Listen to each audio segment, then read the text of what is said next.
Vienas iš tų retų automobilių, kuris labai tyliai prisėlina.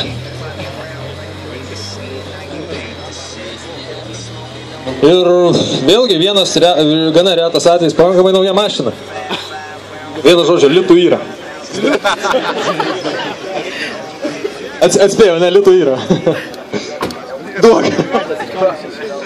Ok, susitarė. Gerai, pasipasakau, kodėl toks netradicinis ratų setupas? Rato? Nežinau, užsienis gal labiau įkvėpė. Daug vargo buvo? Nu, buvo daug pergyvenimo, aišku. Nu, sudėjom.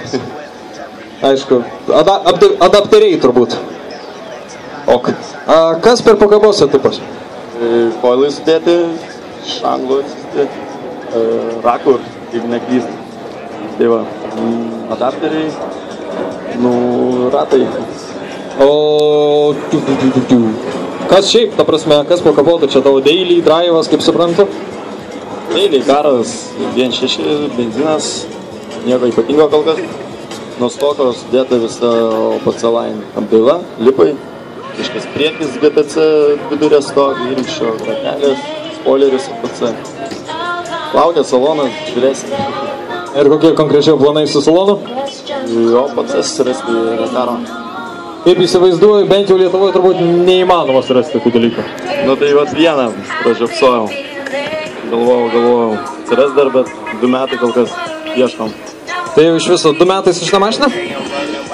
Nu, virš 2 metų daroma. Virš 2 metų.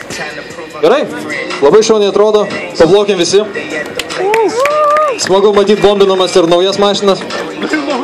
Ačiū Jaroslavai. O ne vien tik mes varguoliai.